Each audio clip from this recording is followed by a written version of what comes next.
Hello Cancer, Sun, Moon and Rising, and welcome to my channel Attila Tarot. In this video we're gonna look at what kind of energies you can expect in the month of November in the areas of love and relationships. As usual, this is a general reading, so please take whatever resonates and leave the rest behind. We're gonna start with your oracle cards, and we have two cards for you today. One of them is the beauty card.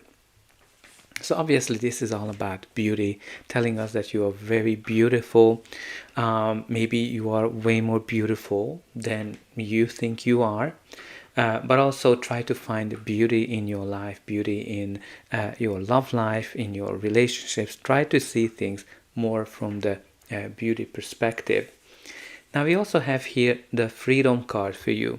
And this card is all about breaking free, expressing yourself and let your spirit fly pretty much, and showing yourself who you are, showing the true yourself when you're free, when you are daring as well.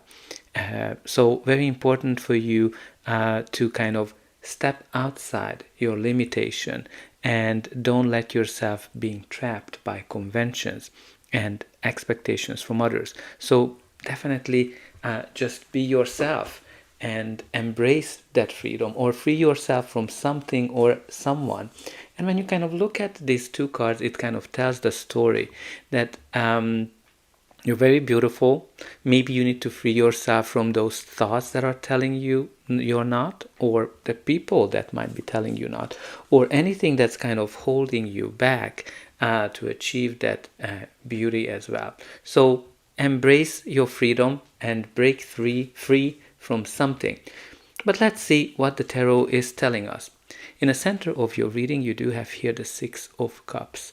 The Six of Cups is all about harmony, balance, love, kindness, and kind of like goes back to this innocence as well of the childhood. Generally, it can connect to the past in some shape or form. When something from the past is coming to you, maybe you need to kind of break free from the past, and that's going to bring some beauty in your life. Maybe you need to kind of break free for some certain kind of mindset that might be coming to you from your childhood, or it might be that from previous relationships, or certain things that you've been kind of engraved, that has been engraved in your mind. I'm kind of getting that that you need to break free from it. But the Six of Cups is also very nostalgic as well. Nostalgic in a sense that you've been kind of thinking back in the good old days when things were nicer, kinder, or that's how we feel now that the time has passed. So some of you might be feeling very nostalgic, or something from your past might be coming back. Maybe you are meeting somebody that you haven't seen for a while, an old friend, a classmate, an old lover, an ex. Anything can be connected to that. The first card in your reading is the Queen of Swords. The Queen of Swords, it's a court card, so it can be a person, your energy, or just the general energy of the card. The Queen of Swords has been through a lot. She's been through a lot of challenges, difficulties, disappointment, divorce as well. She's also called the divorced queen of the tarot. So some of you might have been through some relationships where you've gone through some divorce.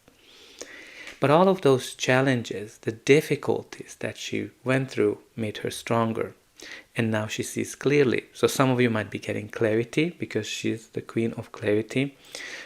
She's also not necessarily dwelling on the past, because she's kind of turning her back to the past and she's looking forward. She's looking into the future.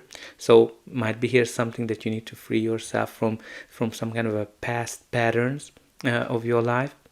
But also the Queen of Swords is protecting herself. So some of you might be guarding yourself, protecting yourself, something from the past or someone from the past. The second card in your reading is the Four of Cups.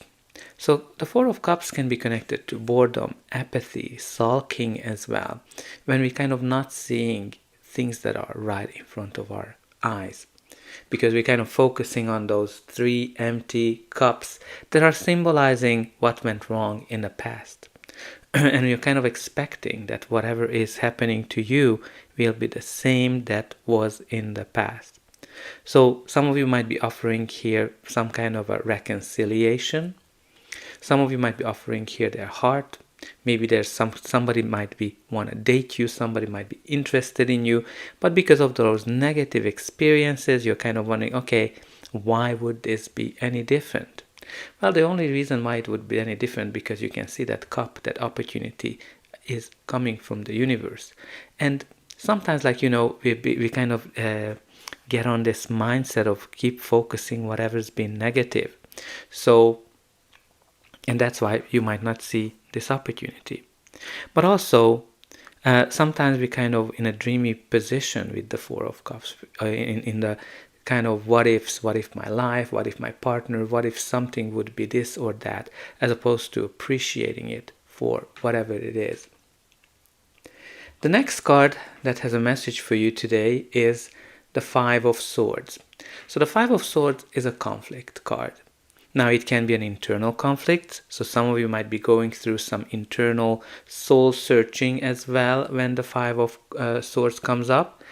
But the Five of Swords also can be a conflict with someone, where you're kind of not seeing eye to eye, when you don't have proper communication, when everybody is just in it to win it, and all that matters for them is to kind of have their own interest taken into consideration and nobody else's. Now, for that perspective, there might be here, I can kind of see here an argument that happened with that Five of Swords, where everybody was kind of really in it, right? Like everybody went for it. And I'm kind of sensing with that Four of Cups that someone is trying to reconcile or offering or trying to get forgiveness as well. Again, it might be from the past or something from the childhood can be.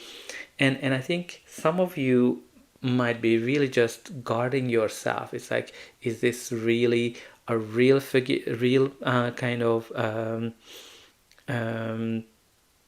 are they meaning it real? Like, is this the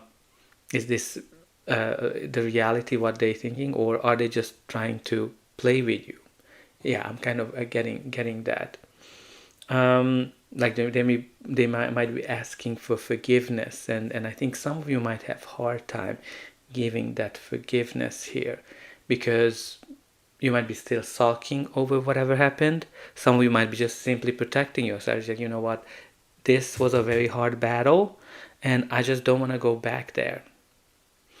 But again, I'm kind of being reminded to the Freedom card.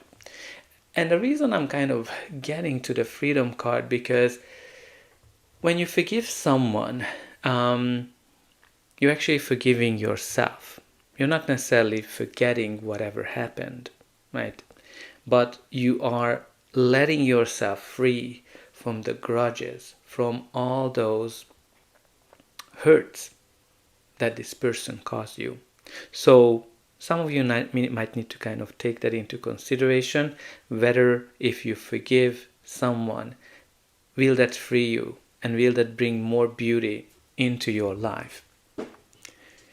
Your reading continues here with the Nine of Swords, which is a card of fears, anxieties, nightmares, guilt, when you're kind of thinking about something a lot, and this kind of doesn't let you to sleep, because you're just kind of thinking over it day and night, you're kind of going over the same things. Now again, guilt as well might be that obviously, like roles, whenever I kind of talk about roles, they're always interchangeable. It also can be that maybe you're the one who's trying to apologize for someone and get their forgiveness, but they're kind of sulking, and maybe this is kind of causing you some nightmares. So whenever I kind of tell the story, always look at the roles reversible as well, because I am just kind of seeing here whatever the cards mean, right? Now the next card in the reading is continuing with the battle theme because it is the Seven of Wands. The battle theme and the protection theme in terms of protecting yourself. Because this is kind of like one of those major cards when somebody is trying to protect themselves, protect whatever they have, because outside sources are attacking. So what does that mean? It means that obviously some of you need to kind of stand up for whatever you believe in, whatever your choices you made, whatever you think is the right thing. Because, people are talking. This could be friends, family, anybody really. And with the Seven of Wands, sometimes it also comes into question that somebody's trying to get whatever is yours. So make sure, and you need to kind of protect it, because maybe you or your partner are being seduced, or it can be anything. What's really important here, a couple of things. The protection that you have, like you have here 2 cards that are talking about protection. And also the fact that you're the one who's in better position simply because you're able to foresee them in terms of whenever they happen. Now let's see what's going to be the final outcome of this reading. But before that, please don't forget to like, share and subscribe, and hype if it's available for you. I would greatly appreciate it. Because that way you're telling me that you enjoyed the reading, and you're also helping me to grow the channel, to make sure that the message gets out to those who need it the most. For you, it is only costing a push of a button, so I hope that you already pushed those like and subscribe buttons, and hype buttons as well. And don't forget about the comment section. Let me know how this reading is resonating with you. Where are you watching from? And put in some positive affirmations. For example, boundless freedom surges through me, or I let go all the negative fears and anxieties, or I let go of the grudges as well. Whatever kind of resonates with you, or your situation, like obviously you know your situation the best. Now your reading continues here with the Ten of Wands. Ten of Wands indicates that you've been kind of carrying a lot of burden, and you've been overwhelmed, you've been pretty exhausted. This can be that, some of you are just very exhausted from the fear, the anxiety, and that you've been going through. Some of you might be just really exhausted from the guilt as well. The guilt that you might be having, or somebody else's guilt.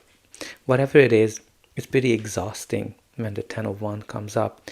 But also with the Ten of Wands, you need to kind of think about, okay, how can I let go of all these burdens that I'm carrying, right? Do you need help? Do you need therapy? Do you need to talk to someone? Do you need to forgive to someone as well, right? Try to think about what is that will free you from all those burdens, whatever you are carrying. And I'm very glad to see for you the next card, which is the Sun, because the Sun brings clarity into our life. This is the most positive card, and it brings clarity, it brings happiness, joy, and also freedom. Like, this is a major, major freedom card in terms of how you can free yourself from the past, how you can free yourself from all of those burdens. Again, the Sun is a great indication that you're going to be able to free yourself. And you're going to be able to enjoy the beauty, the lightness, and the happiness of life, because the Sun is full of vitality. The Sun is here to bring you happiness, joy, and celebration of some sort, right? So I'm very glad to see that. So whatever I've been kind of telling you, you need to kind of see it from the Sun perspective, in a way that the Sun will help you to resolve all of these issues. The next card in your reading is the Page of Cups. So Page of Cups brings you some kind of a message, maybe a surprise, pretty romantic. The Page of Cups is super romantic, so some of you might be getting some romantic messages, emojis that you might not be expecting as well. So there's definitely that, but also dreams and romances. Maybe some of you are getting poetry as well. Now at the bottom of the deck, what we have here for you is the King of Swords. So King of Swords, it's another court card. It is somebody who's smart, logical. They can kind of come across cold, although they're a very great communicator. They say whatever they think. And also, like, they can be very outspoken, as I said, because all they care about is the truth and nothing but the truth. So for some of you, the truth might come out with that King of Swords. But what's really interesting for me to see here is this combination. You have here the King and a Queen of Swords. Now what we need to know when you kind of get the Queen and the King from the same suit, it's an indication of a divine counterpart. Someone that is like, they're really well matched. And that's kind of the same with the King and the Queen of Swords as well. But one thing is challenging with them, because if they get into an argument, well, they can cut each other pretty harshly, pretty easily. And you can kind of see here that Five of Swords. Because again, like, they both gonna say whatever they think, unfiltered. And you can kind of sense here that, okay, maybe someone was kind of too unfiltered when you have this Five of Swords. Because the communication was not great, because there was not enough diplomacy as well. But all in all, I think you're going to be able to resolve it, and you're going to be able to get that freedom, whatever you are hoping to get, and free yourself. So that's all I have for you. I hope that you enjoyed this reading, and I'll be able to welcome you again.